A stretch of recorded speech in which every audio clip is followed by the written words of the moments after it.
अस्सलाम वालेकुम। मेरा नाम खुदायार चन्नड़। अज का मेरा ये वीडियो जी है वजीर आला पंजाब और वजीर आजम पाकिस्तान के ना, क्योंकि तुहानू पता है कि मक्की की काश्त शुरू होने वाली है। तकरीबन एक महीने तो बाद काश्त शुरू हो जाती और हसबे रवायात पिछले सालों की तरह जिहड़े सीड माफिया है मक्की का, वो हुणे तो ही छुरियां कुहाड़ियां लैते ते जिमीदार नू ज़िबा करने वास्ते मार्केट आ गया है। जिमीदार तो बेचारा पिछले सालों की तरह खौफजदा है, डरा हुआ है कि पिछले साल जेडे 12,000 की थैली आई उन्होंने आखिर ब्लैक 20,000 की खरीदनी पै गई। वो अज हुण वक्त तो पहले ही वो बेचारा जेड़ा है पिया जिमीदार अपना जानवर वेच वच्छी ढगी वेचते वो खरीदण वास्ते मजबूर है। भी हुण हाली 8148 या मनसेंटो का जितनी बीज उन्होंने MRP जेड़ा रेट है पिया 16,000 है, लेकिन वो इस टाइम 18,000 20,000 की बुकिंग शुरू है। हाली मार्केट आया भी नहीं। जिमीदार नू तो खौफजदा है, पिछले साल की तरह मजबूर होते वो बेचारा भजा वधा है। और जेडे सीड माफिया है पिया उसने हुणे ही जिमीदार की खल उतारनी शुरू कर दी है, क्योंकि असल जड़ा ये सीड माफिया ये हरकत करता क्या है, ब्लैक मेलिंग करता किवें, जिमीदार का खून किस तरीके चूसता है। मक्की दे बीज दे सीड माफिया जड़ा है ये चंद लोग इन पूरे पाकिस्तान के अंदर जेडे अरबा खरबा पति हैं। ये कारोबार बड़ा महंगा कारोबार है पिया। ये अरबा खरबा रुपए का बीज खरीदते और अपने ही गोदामां के अंदर स्टाक कर लेंदे और अपनी मर्जी का फिर रेट देंदे, क्योंकि जिस टाइम ये माल लै लेंदे ये फौरन ही मार्केट के अंदर नहीं भेजते। जितने भी स्टाकिया है, जितना भी ये सीड माफिया है, वो जिमीदार तो बुकिंग की मद 18-20,000 के हिसाब लेंदे जासन।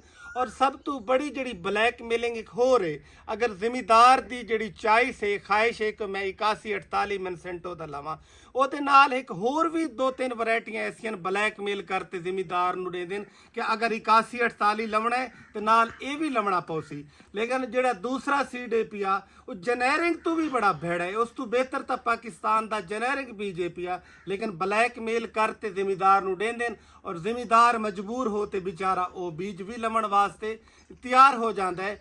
इन्ना सीड माफिया ने क्या ये हरकत की है कि ये लैके अपने गोदामां के अंदर रख लेंदे, जिमीदार नू महंगे दामों बेचते रहते।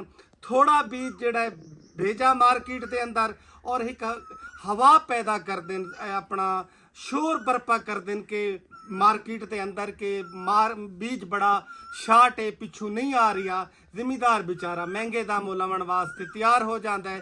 थोड़ा जिहा बीज उन्हें मार्केट दिता और जिसनों 5 थैलियां की जरूरत है, जिसनों 10 थैलियां की जरूरत है, उन्होंने किसी को 2 किसी को 4, ताकि प्रेशर मार्केट के उत्ते कायम रहे कि बीज बड़ा शार्ट है, पिछू आ नहीं रहा।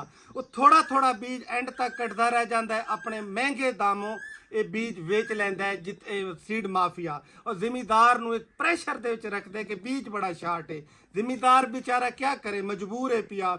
हुकूमत पाकिस्तान नू इस तरफ सोचना चाहिए कि पाकिस्तान के अंदर वाहिद इस टाइम फसल एक मक्की रह गई जिमीदार की, जिसके उत्ते जिमीदार सर्वाइव कर रही है, अपनी रोटी रोजी बच्चों का सिलसिला चला रही है। अगर ये मक्की के उत्ते भी ये सीड माफिया जिस तरीके हमला करते जिमीदार के उत्ते खून चूसना शुरू कर दिता है तो किवें मुल्क सर्वाइव हो सी। जिमीदार तो बड़ा परेशान हो जासी।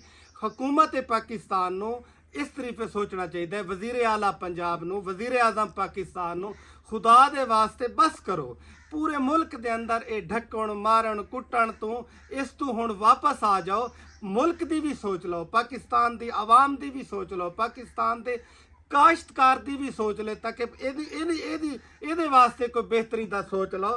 मेहरबानी करते इस जिमीदार नू बचाया जाए। इस सीड माफिया का जितने भी गोदाम हैं इन्हां दे उत्ते छापे मारते जड़ा बीज नू स्टाक करते बैठे हाली मार्केट च नहीं भेजते पे। इन्हां दा बीज मार्केट ही सट्टा जाए ताकि रेट इहदा कम होवे, ब्लैक मिलेंगे इन्हां दी खत्म होवे। या फिर जिमीदार अपना गवर्नमेंट अपने ही सोर्सेज नाल इतना माल बाहर तो खरीद लावे और वो जिमीदार नू देवे, छोटे छोटे डीलर दुकानदारां नू देवे, ताकि ये जड़ा एक माफिया है ब्लैक मेलिंग फी थैली 7-7 8-8 हज़ार रुपया जी महंगी वेच रहे हैं, ताकि इन्हों का तदारक किया जाए। इस दफ़ा गौरमेंट का एक अच्छा इकदाम है कि जोड़ा गंदम बारू खरीदी रेट थले आ गया। ये जितना स्टाकिया 4500 रुपए खरीदी खड़ा है अज उसनू 3000 बेचनी पई है, अज उन्होंने हार्ट अटैक होंदा मरदा है। इसे तरीके सीड माफिया जिहड़ा मक्की दा है इनू भी 3-4 साल तो ਇਹਦੇ ਮੂੰਹ ਨੂੰ खून लगा खड़ा है और फी थैली 5-7 हज़ार रुपया महंगी ब्लैक बेच रही है। खुदारा गवर्नमेंट इस तरफ तवज्जो करे, वजीर आला पंजाब इस तरफ तवज्जो करे, होम सेक्रेटरी साहब, सेक्रेटरी ज़राअत साहब, वजीर आज़म साहब, ताकि जिमीदार दे वास्ते कुछ बेहतरी होवे। खुदारा बाहरों माल खरीदा जावे बीज या अपना गोदामां दे अंदर जितना भी माल पिया है अपना सटाकीए दा ये क्रैक डाउन करते इहदा माल कढ़ते उस गोदाम दे अंदर जिमीदार तक पहुंचा जावे। अदरवाइज अगर ये फौरन इहदे उत्ते गवर्नमेंट ने तवज्जो ना कीती तो मक्की दा काश्तकार तबाह हो जासी। पहले भी जिमीदार तक क्राइसिस दी हालत है, ये दूसरियां फसलां नहीं हो रही, एक वाहिद फसल है मक्की बचदी पई है। अगर इस तरफी के हुकूमत ने तवज्जो ना कीती तो फिर जिमीदार भी परेशान हो सी और इस मुल्क का भी बड़ा नुकसान हो सी। शुक्रिया। पीछे कर पीछे